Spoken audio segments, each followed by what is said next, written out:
Good afternoon, everyone. Thank you for joining this class on English poetry. As I already informed you, we are going to take up block 1 of your course on English poetry. The title is English poetry, but please remember it does not mean that we are going to talk only about British poetry or poetry written by the English poets. This is poetry in English. We are going to talk as we move through the other blocks. You will learn that we are not just concentrating on the British poets, but we are also looking at different poetry from different regions.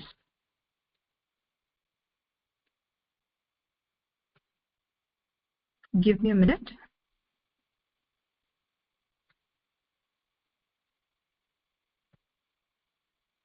In block 1 of this course on English poetry, today we are going to take up 4 units. The unit titles are there for you to see on the screen. Unit 1 is Elements of Poetry. Unit 2 is titled Forms of Poetry. Unit 3 is Prosodian English Poetry. And in Unit 4, we will study the development of English poetry from the period of Chaucer to the period of Milton. In block 2, which we will take up in the class tomorrow, you have 3 poems prescribed for your study in Unit 6, 7 and 8 respectively. And this is also going to take a lot of time in our class tomorrow. Apart from that, in our class tomorrow, we will be discussing the development of English poetry from Milton. We will stop at Milton today, and in tomorrow's class, we'll continue from there and go up to Eliot. And then the individual poems or parts of poems that are prescribed for your study are Paradise Lost, The Prelude, and Love Song of Alfred J. Prufrock. For today's class, we are going to concentrate on block 1 only, and the first unit of block 1, as I told you, is titled Elements of Poetry. Elements of poetry, as you can see listed on your screen, are many. When I move to the next slide, we will talk about some of these elements in greater detail, so you understand what exactly do I mean by structure, form, meter, etc. But some of the terms that you see on your screen are a little common. They are not very difficult. For example, when I talk about sound, we all know that in poetry, sound plays a very important role.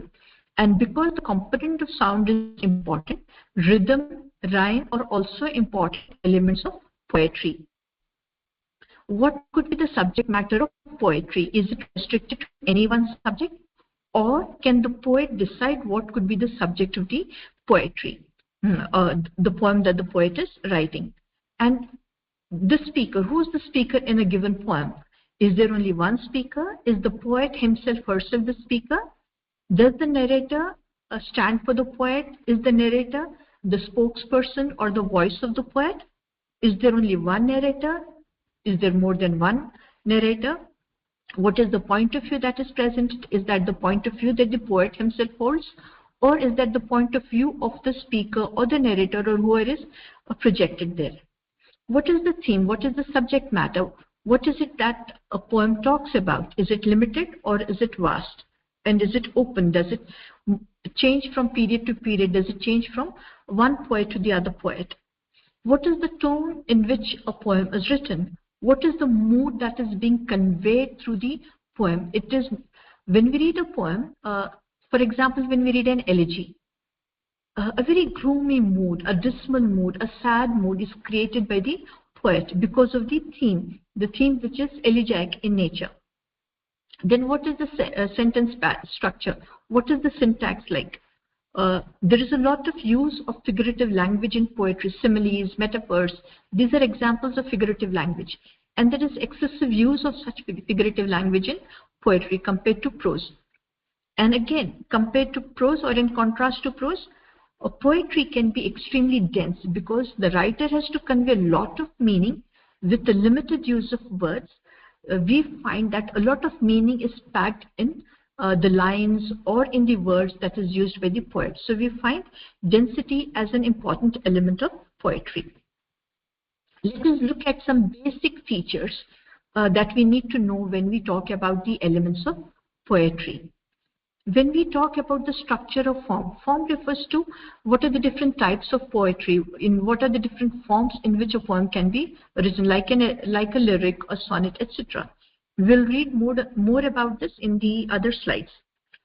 To understand a structure of a poem, how does the poet structure his poem? Into how many lines is it divided? How many stanzas are there? In prose, we have lines. In poetry, it is a verse. A line in poetry is called a verse. Stanza refers to a group of lines in poetry that form a unit. Like we have a paragraph in a prose passage, we have a stanza in poetry. Another term, one of the elements that you saw reflected in your screen a little while ago on the previous slide was meter. What do we mean by meter? Meter is a basic structure of a line in poetry, and it is based on stressed and unstressed syllables used in that line. Only two examples are given here. I will, when we come to the slide on meter, you will read the other examples. One is the iambic meter, in which we have an unstressed syllable followed by a stressed syllable. So we have 1 foot, which is again a unit containing 2 syllables. The first syllable is unstressed and the second is stressed. If this pattern is used in a poem, it is called iambic meter. Or a poet might use a trochaic meter, in which in 1 foot we'll have 1 stressed syllable and 2 unstressed syllables, meaning each foot will contain 3 syllables. You will read more about meter in the slides that follow. Rhyme is very easy to understand from the nursery days. Even before we join school, a lot of nursery rhymes are recited before us, and we grow up listening to these nursery rhymes. Give me a moment, please. A rhyme is very easy to understand. It refers to the end sounds, the sound that occur at the end of the last syllable in a line in poetry. So the repetition of these final sounds like luck, duck, these are rhyming words. Cat, hat, rhyming words again. Herd, bird, rhyming words. In poetry, very often poets make use of rhyme.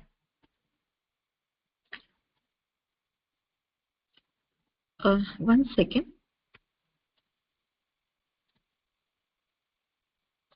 Okay.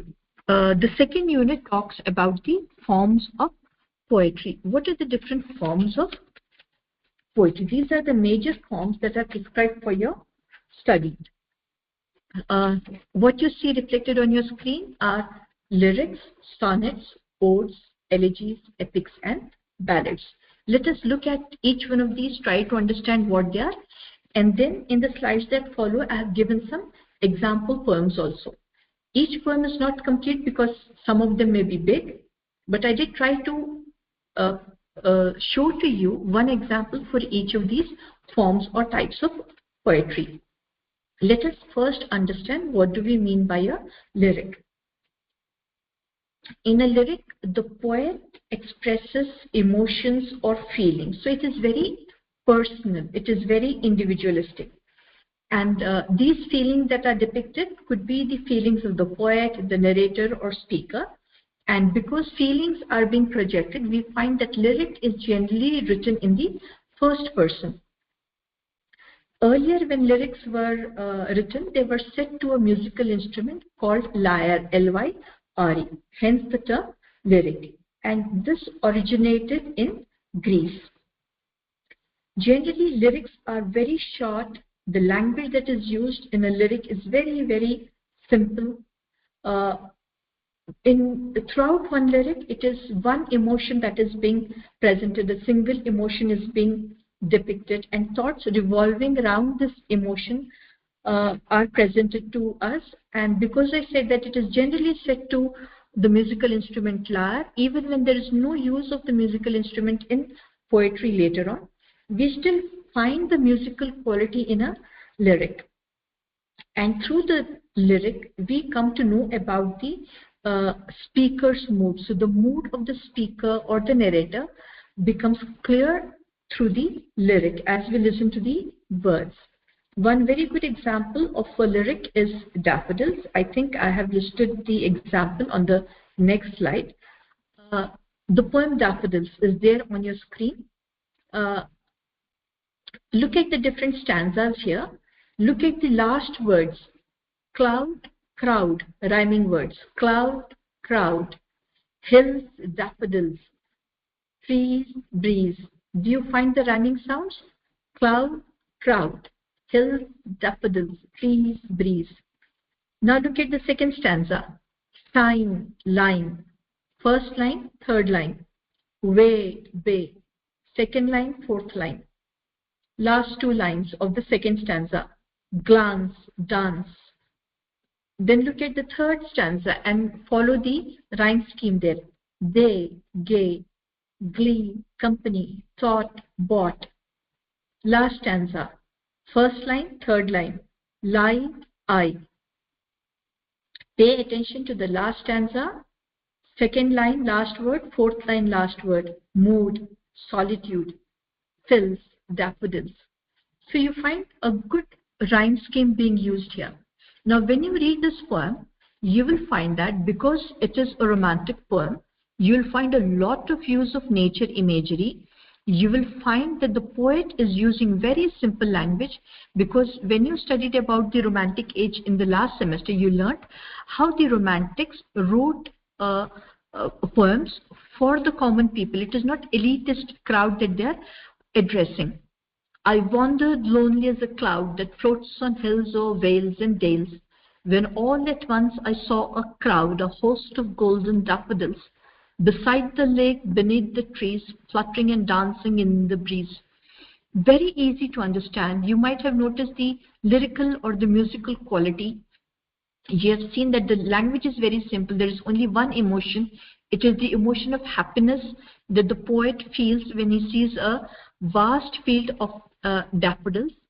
As we move from one stanza to other, and we come to the last stanza, we find that the mood of the poet has become philosophical. A very simple scene of a field of daffodils made the poet philosophical. Last stanza. For oft when on my couch I lie, in vacant or in pensive mood, they flash upon that inward eye, which is the bliss of solitude, and then my heart with pleasure fills, and dances with the daffodils. This poem can also be taken to understand what the Romantics meant by poetry. For them, poetry was a spontaneous overflow of emotions recollected in tranquility. From here, we look at what a sonnet is. In the slide on the different forms of poetry, after the lyric sonnet was listed, I have given you two examples in the two columns here. Before you look at the two examples, let us understand what we mean by a sonnet. A sonnet is a short poem of 14 lines. It originated in Italy and it was made popular by Petrarch there. So a sonnet is a short poem of 14 lines written in iambic pentameter with end rhyme. The Petrarchan sonnet, what you see on the left side of your screen, is divided into two parts. The first part of 8 lines is called the octave, and the second part of 6 lines is called the sestet. Generally, when writing a Petrarchan sonnet, the poet presents a problem in the first part, which is resolved in the second part, the sestet. On the right side of your screen, what you see is an example of an English sonnet. The English sonnet is also called a Shakespearean sonnet because Shakespeare made extensive use of this form of sonnet.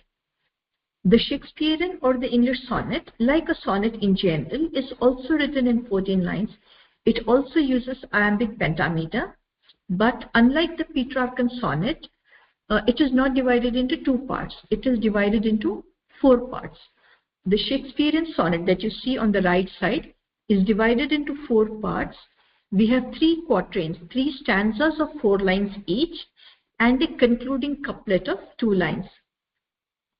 Let me not to the marriage of true minds admit impediments. Love is not love which alters when it alteration finds, or bends with the remover to remove. This is one stanza, one quatrain, in which one idea is presented. In the next 4 lines, another idea is presented. In the next 4 lines, another idea is presented, but the central theme remains the same. The couplet gives the concluding remarks. If this be error and upon me proved, I never writ nor no man ever loved. What you see on the right side is a sonnet by Shakespeare. It is either called Let Me Not to the Marriage of True Minds, based on the first line, or it is also referred to as sonnet number 116. On the left side of your screen, the example that I have given you is drawn from John Milton's sonnet on his blindness.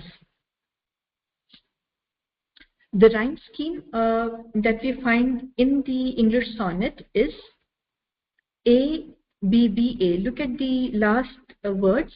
Minds rhymes, the English sonnet will have A, B rhyme scheme. Minds, finds, love, remove. Minds rhymes with finds, love rhymes with remove. So the rhyme scheme is A, B. In the next quatrain, there is a slight shift. CD, remove, mark, bark, shaken, taken. So you have CD. In the third quatrain, you have the rhyme scheme EF, cheeks, weeks, come, doom. And the couplet has the same rhyme scheme, proved, loved.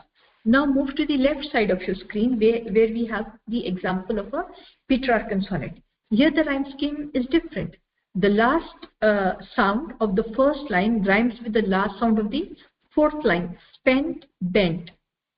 The third and the fourth lines end sounds rhyme, wide, hide. So we have the rhyme scheme A, B, A, and it continues into the next 4 lines because it is written in the form of an octave. We take 8 lines together. A, B, A, spent, bent, present, prevent. These are all rhyming sounds.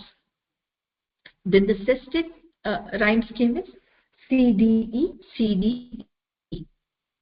With this example, we move to an ode. While you look at the poem that is reflected on your screen, I'll quickly try to explain to you what we mean by an ode. An ode is also a lyric poem. It is written in praise of either a person or it is written to glorify an event. It need not always be directed at a person. Look, for example, the ode on your screen now. The reference is to the wind, to the west wind. It is not referring to any person. So an ode could be directed at a person, a place, an idea, or an object. It is written to commemorate something very important. It is influenced by the Latin poet Horace, after whom we have the Horatian odes.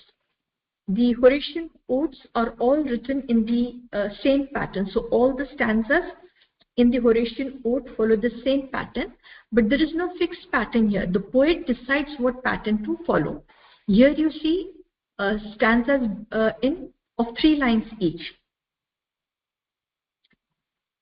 So whether it is the meter, the rhyme, or the number of lines, these are all decided by the poet for a particular ode, but throughout that ode, you will find the poet sticking to the same theme. Then we have odes written by the Greek poet Pindar. These are referred to as the Pindaric odes. The Pindaric odes follow the pattern of a strophe, an antistrophe, and an epode. Here the number of stanzas are not fixed, but they're all grouped together in 3s, the strophe, the antistrophe, and the epode. Then we have the irregular ode, in which no fixed pattern, no fixed stanza pattern, no fixed rhyme scheme is followed. Some examples of odes are one that you are seeing on your screen, Ode to the West Wind. Then we have Keats's odes on a Grecian urn, or we have Ode to a Nightingale by Keats. So these are good examples of odes. The poem there on your screen, as I told you a little while ago, is an example of an ode. From ode, let us look at what an elegy is. An elegy is a mournful poem. It is written to lament the death of a person. This is a song of mourning. It is extremely meditative. It is a reflective lyric, and it can be written in any meter. It is left to the poet to decide what he uses. The example that I have used here are two stanzas from Thomas Gray's Elegy. The title of the elegy is Elegy Written in a Country Churchyard. Let me read these two lines and you will see how just by the use of the words, the poet evokes a very gloomy, a very sad mood and atmosphere. The curfew tolls the knell of parting day. The lowing herd winds slowly over the lea. The ploughman homeward plods his weary way and leaves the world to darkness and to me. Now fades the glimmering landscape on the side, and all the air a solemn stillness holds, save where the beaten wheels his droning flight, and drowsy tinklings lull the distant folds. By the use of the words here, we find how a very gloomy, sorrowful mood is created. The day is coming to an end, human life coming to an end. The herd is lowing, it is moving slowly. See, when things are happy, the movement is fast. Here, everything is moving very slow. The plowman or the farmer is also very tired. He is going on his path, which is extremely weary, tired. He plods. The word plod also indicates lifting your steps very heavily and walking very slowly. And then there is darkness enveloping all around. So this whole atmosphere of death is created for us. And that is how the second stanza also continues. Another type of, did I discuss pastoral elegy? I think I missed it. Anyway, I'll tell you another form of an elegy is a pastoral elegy. A very good example of a pastoral elegy is Lycidas. When you read about English poetry from Chaucer to Milton, you will also read about Milton's Lycidas. So, pastoral elegy is also a mournful poem written in commemoration of somebody's death, written to mourn the death of a person. But in this case, it's set in a countryside. There is a pastoral setting. The poet or the narrator considers himself to be a shepherd, mourning the death of another shepherd. We have a procession of mourners. We have an inquisition into the cause of death. The poet questions what was it that led to the death of this person whose death is being mourned. And as the elegy comes towards an end, we find that the poet does not end it with sadness, but he ends it with hope. And you will find similar things in Lycidas. Another form of a poem is an epic. John Milton wrote Paradise Lost. This is the opening lines of Paradise Lost that you see on your screen.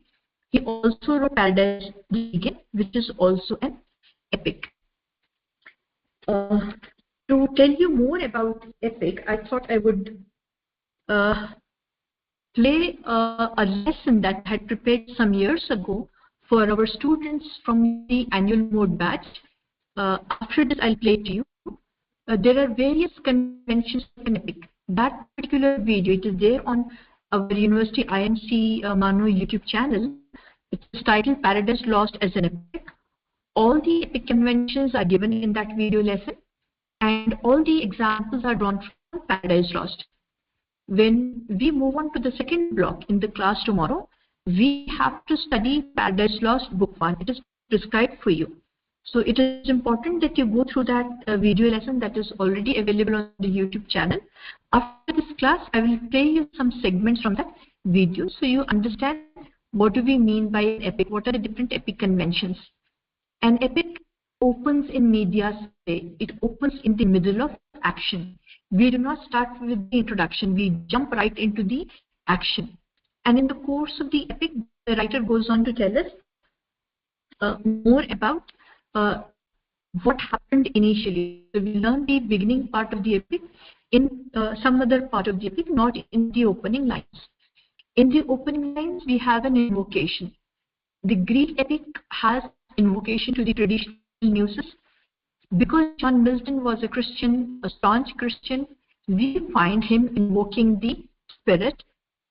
And the theme or the subject matter is also laid down. There is a lot of use of the supernatural element.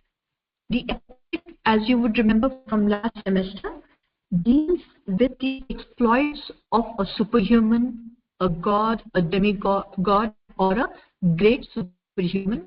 And the whole of the epic, it is a very long narrative poem. Milton uses blank verse in his epics because it is not possible to use end rhyme when you're writing such a long, lengthy poem running into several books. But iambic pentameter is used because that is the common and the most easy meter to use in English. You have elaborate battles, we have the use of epic similes, several other devices which you will know more about when you watch my video on Paradise Lost as an epic. One other form of poem that is prescribed for your study in this course is ballad. The example that I've taken here is from Coleridge's poem, The Ancient Mariner. Let us understand what a ballad is. A ballad is a narrative poem. Like the lyric, it is also often set to music. There is a use of refrain. Several phrases or some lines get repeated in the course of a ballad. It has a very abrupt opening, and the story is something that is very common, that holds a very universal appeal. Like the epic, we also have the use of supernatural element in the ballad. There is use of dialogue, and there may also be a tragic element in the ballad. What you see on your screen are the opening lines from Milton's, Coleridge's poem Ancient Mariner. Let me read it for you. It is an ancient mariner, and he stoppeth one of three. We see that the opening is very abrupt. There is no introduction. Suddenly we are introduced to the ancient mariner, and we are told he stopped one of three people. Who are these three people? We have no idea. Who is this ancient mariner? We have no idea. By the long grey beard and glittering eye, now wherefore stoppest thou me? And immediately we have a dialogue. Somebody is speaking. It is the person who has been stopped, who is asking the ancient mariner, why did you stop me? Second stanza. The bridegroom's doors are open wide, and I am next of kin. The guests are met, the feast is set, mayest hear the merry din. This is what the speaker is telling, the guest who has been stopped by the mariner. When we come to the second stanza, we get a little idea about the poem. These are people who are going to attend a wedding.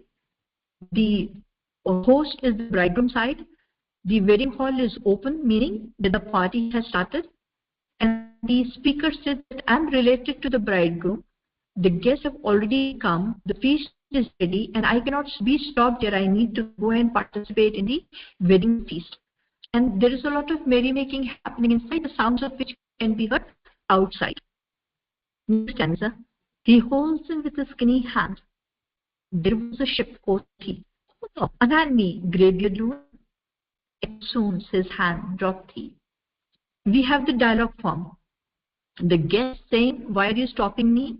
It is time for me to go and enter the wedding hall. I cannot be delayed. But the ancient mariner wants the guest to stop and listen to him.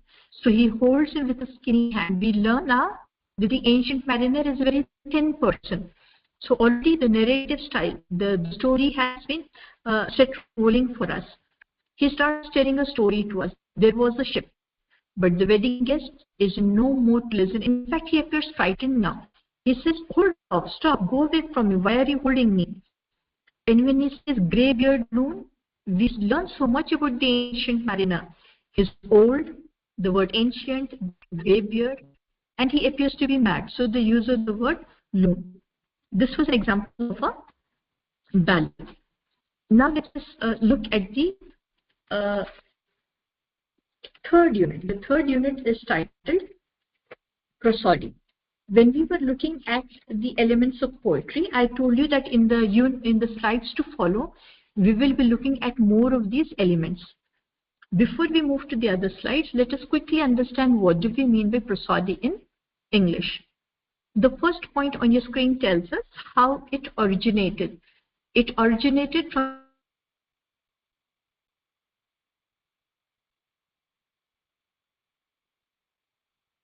from the Latin word prosodia, which means accent of occasion. It is the study of lines in a poetry. We have already learned what is a verse. A verse is a line in a poetry. So prosody is nothing but the study of versification. It is the study of individual lines in a poem.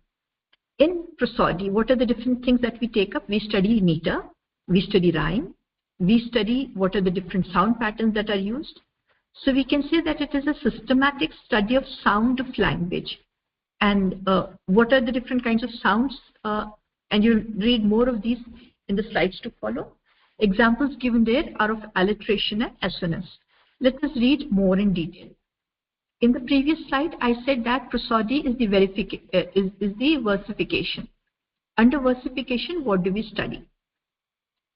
The last slide also told us that it is a systematic study of alliteration, assonance, etc. Let us look at each one of these separately. Alliteration is the close repetition of initial consonant or vowel sounds. The example that I have given you is a very famous tongue twister where the initial consonant sound B is repeated. Betty bought butter, but the butter was bitter, so Betty bought better butter to make the bitter butter better. In this line, the initial consonant sound is the same and it is repeated to create an alliterative effect. The next point that you see on your screen is assonance. What is assonance? Assonance is the close, it is repetition, there is a spelling error there. It is the close repetition of vowel sounds in a line or a phrase. I have used different font color there. I might like it. I might like. Same sound. It is a different sound. I might like it. Here you are noticing that the vowel sounds are repeated, but they may or may not be the initial sound. The sound that is repeated may occur in any part of a word. It could be the initial sound, it could be the middle sound, it could be the last sound. Consonance is almost the opposite of assonance. In assonance, we say it is the close repetition of vowel sounds. Consonance is the close repetition of consonant sounds. In a phrase like duck, drove, truck, here you have two examples. The consonant sound D is repeated in duck and drove. It is the initial sound, incidentally.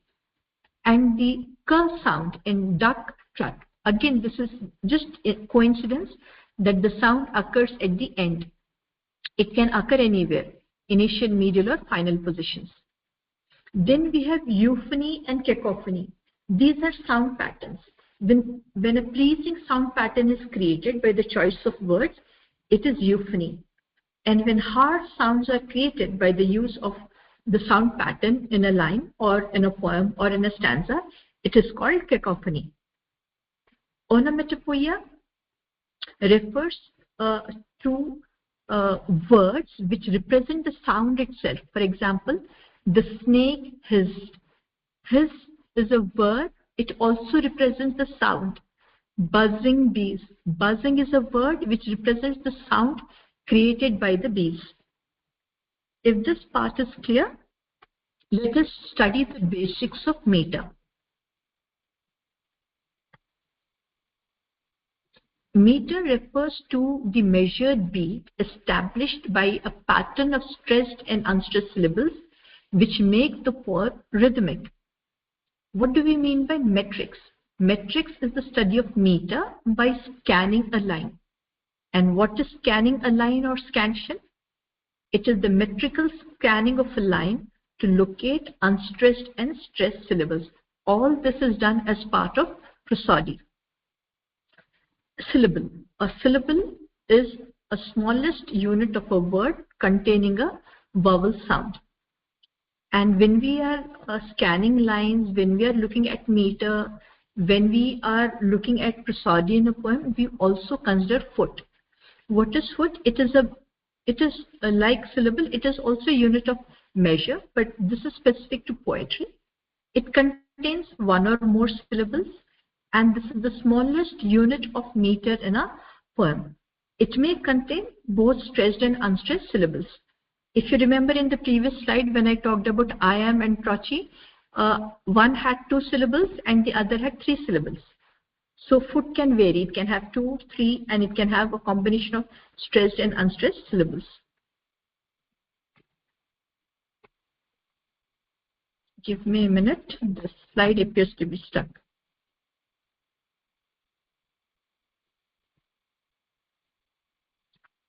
In the slide earlier, I had given only 2 examples of an iambic meter and a trochaic meter.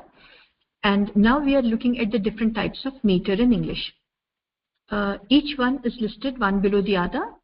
To understand iambic pentameter, this is easy and the most commonly used. In iambic pentameter, in iambic meter, you have each foot having one unstressed syllable followed by a stressed syllable. In the sonnet that we will discuss further, we have the use of an iambic pentameter. The trochaic meter, as I told you in the previous slide, contains a stressed syllable followed by an unstressed syllable. It is the opposite pattern of the iambic pentameter. Anapestic meter has 2 unstressed syllables followed by a stressed syllable.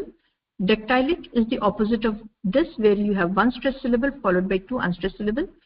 And in the spondaic meter, we have 2 stressed syllables. There is a spelling error here. Please excuse. And we come to the 4th unit, which is extremely important because the course is English poetry. In the earlier units, we learned about the elements of poetry. In the unit 2, we looked at the different forms of poetry. The forms of poetry are also very, very important. It is important that we study at least the prescribed forms of poetry, like the lyric, the sonnet, the epic, the elegy, and the ballad. Then we have prosody. Prosody is extremely difficult. It is more of a practical component. You may be given a poem in the examination, and you may be asked to take up a study of the poem by scanning the lines, by telling us what the meter is, by telling us more about the different aspects of versification. But because the paper is titled, as I told you a little while ago, English poetry, we need to know how English poetry moved from one period to the other period. When we discuss this particular unit, you will find that most of this you've already discussed in the semester 1 when we were talking about the history of English literature. When we studied the age of Chaucer, when we studied the Elizabethan age, when we studied the Puritan age, most of these things were already covered. But in this course, we are going to restrict ourselves to the study of poetry in each of these periods. In the course of this unit, we will talk about the age of Chaucer. Chaucer is the most important or the prominent writer of this period. We will also look at, very quickly, just mention the minor poets like Langland, Wycliffe, Gower. Elizabethan poetry is extremely important because Elizabethan age, as you know, was very famous for both poetry as well as drama. Here we will also study Spenser, Sidney, and touch upon their poems. But just as the age of Chaucer is dominated by Chaucer, the Elizabethan age is dominated by Shakespeare. We will also quickly look at Cavalier poetry, which is not very important, but this is also the Cavalier poetry is not as important as the other parts that you see reflected on your screen. But a quick look at Cavalier poetry, what kind of poetry was written during this period, would help you as students of English language and literature. We'll also look at metaphysical poetry, what are its characteristics, who are the major practitioners of metaphysical poetry. And like the age of Elizabeth is dominated by Shakespeare, the age of Milton is dominated by Milton. So we will be looking at the contribution of Chaucer, at the contribution of Shakespeare, at the contribution of Donne and Milton in this particular unit.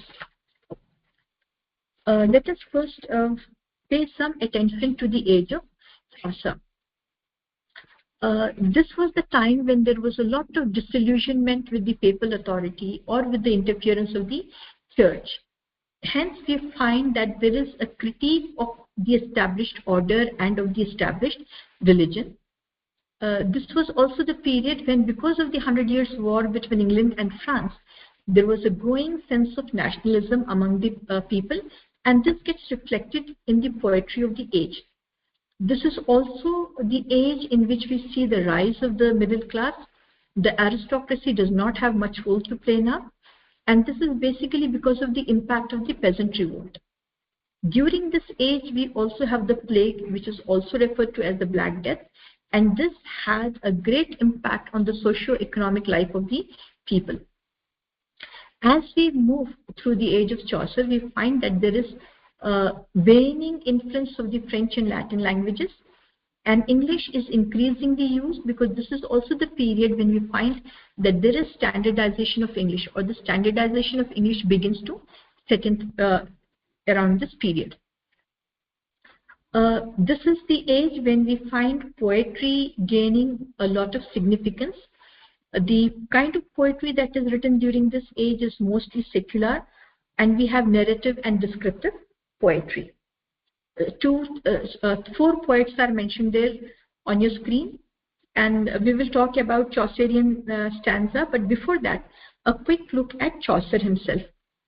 Chaucer is believed to be born in 1340, and he is believed to have died circa 1400. His poetry can be basically divided into 3 main parts. The 3 stages of Chaucerian poems can be termed as the French stage, the Italian stage, and the English stage.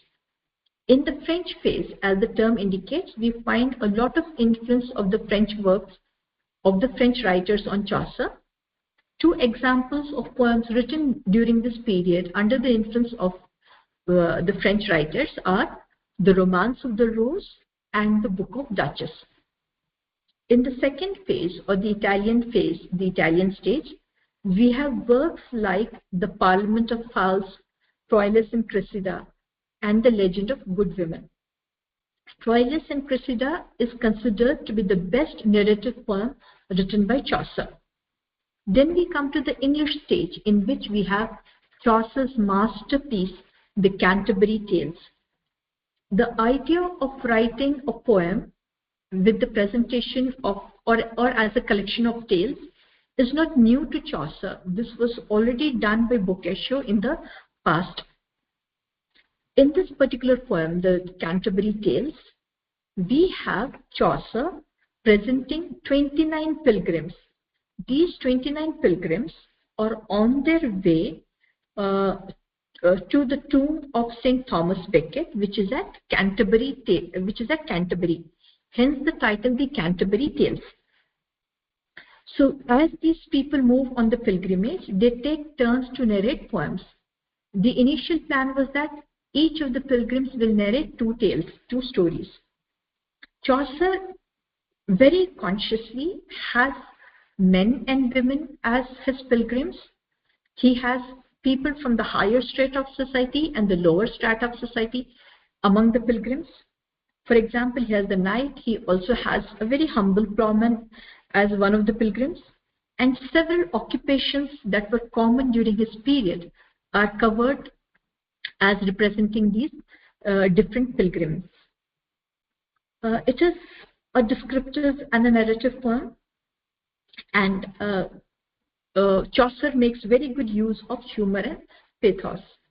Chaucer is famous for having introduced the Chaucerian stanza, in which you have 7 lines. The rhyme scheme is given there on your screen: A, B, A, B, B, C, C. This is also referred to as Chaucerian rhyme or rhyme royal.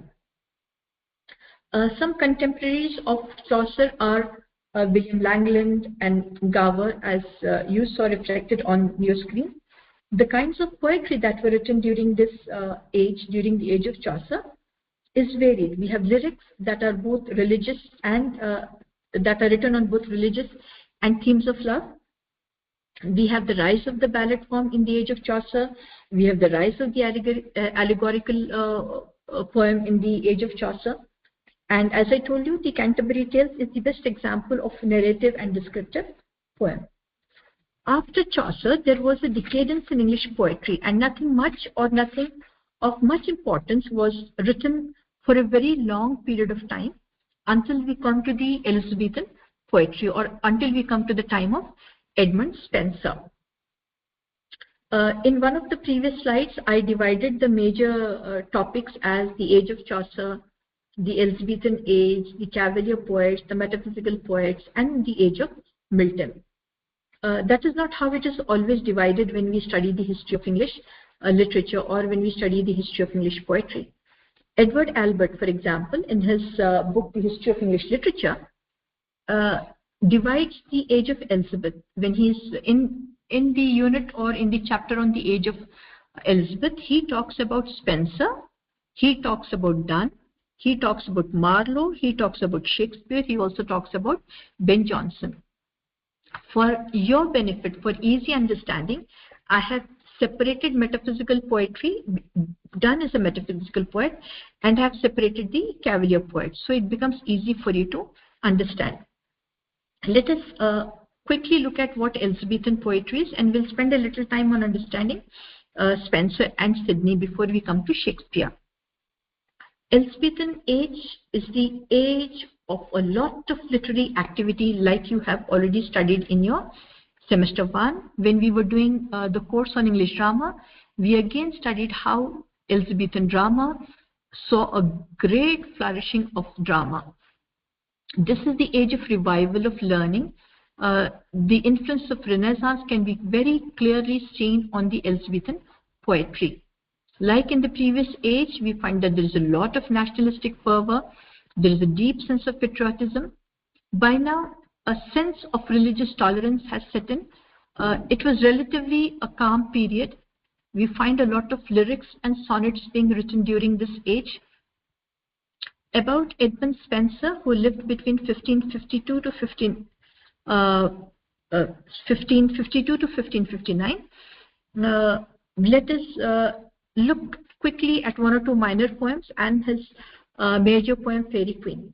One or two examples of his minor poems are the Shepherd's Calendar and the Epithalamion.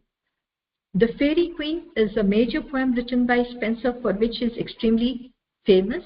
His initial plan was to write an epic of 12 books, but the 12 books could never be completed. So his plan was to have 12 books. In each one of the books, he would have one knight, and he would discuss the exploits of this knight. And he had planned to have a central knight, that is Prince Arthur, who would feature in important phases through each of these books. And in the end, in the last book, he had planned to show that this prince, this knight, Prince Arthur, gets married to Gloriana, the queen of Fairyland. This is an allegorical poem, and we find Spenser introducing the Spenserian stanza. You see it on your screen being defined. A Spenserian stanza is written in 9 lines. The first 8 lines follow the iambic pentameter, an unstressed syllable followed by a stressed syllable. But in the last line, there is a variation. Another important poet of this period is Sir Philip Sidney. He lived between 1554 to 86. Whenever I am using the periods, the ages, my source is The History of English Literature by Edward Albert. Astrophel and Stella is by Philip Sidney. It is a sonnet sequence, and it contains a total of 108 love sonnets. He wrote Arcadia, which is a pastoral romance. He is more famous for his prose work, a work of criticism titled Apology for Poetry. In this age, in the age of Elizabeth, the greatest contributor is William Shakespeare. He is known as the greatest dramatist of this age. He is also the greatest poet of this age, not just of this age, but of several ages to come. Milton wrote various types of poetry, as you can see on your screen. He wrote narrative poems, for example, Venus and Adonis. He also wrote the Rape of Lucrece. In the last class, we studied how Shakespeare wrote total 104 sonnets. These sonnets are either dedicated to Mr. W.H. or the Dark Lady, both of whom remain controversial. It is not very clear who exactly Shakespeare was referring to when he was referring to Mr. W.H. or to the Dark Lady. We find a number of lyrics in his plays, and his plays are very good examples of dramatic poetry. Overall, when we look at Elizabethan poetry, we understand that during this period we have dramatic poetry, lyrical poetry, sonnets, and descriptive and narrative poetry. One small part that I thought I would discuss with you is Cavalier poetry. This is slightly different from the kind of poetry that was written during the time of Shakespeare, during the time of Milton. All the Cavalier poets were supporters of Charles I. And Charles I ruled over England between 1625 to 1649. These poets, the Cavalier poets, were influenced by Ben Jonson and they followed him. They were rebellious in nature. Most of their poetry is love poetry, amorous poetry. It is extremely trivial, very lively, very jovial. In this age, we also find a blend of the sensual and religious poetry. Some of the major proponents of Cavalier poetry are listed on your screens. Let us study metaphysical poetry. John Donne, as I mentioned a little while ago, is a major practitioner of metaphysical poetry. I think in the next slide I have given, okay, I'm sorry. In the features of metaphysical poetry, or the characteristic features of metaphysical poetry, are given on your screens. It has an abrupt opening. It is a direct address. It is written in a colloquial style. We find use of conceit, paradox, and hyperbole. Each of these terms are explained there. A conceit is an ingenious and clever comparison between two seemingly dissimilar things. A paradox is an seemingly contradictory but well-founded statement. In one of his poems, Donne says that the bedroom of the lovers is the world. It sounds like a paradox. How can a bedroom be the world? But then, as the poem proceeds, we find that though it seems contradictory, it is a well-founded statement because the lovers are self-sufficient, self-contained within themselves. One example of a conceit is from the poem A Valediction Forbidding Mourning, where the lovers are compared to a pair of compasses. Again, we find that this is so dissimilar. How can the lovers be compared to a pair of compasses? But as the poem proceeds, we find how when the woman, the beloved, remains fixed at home, the lover goes round, and in the end, he has to come back to the beloved or to the point that is fixed. And there is excessive use of hyperbole or exaggerated statements in metaphysical poetry. There is also excessive use of figurative language. A number of similes and metaphors are used in this kind of poetry written by Donne and others.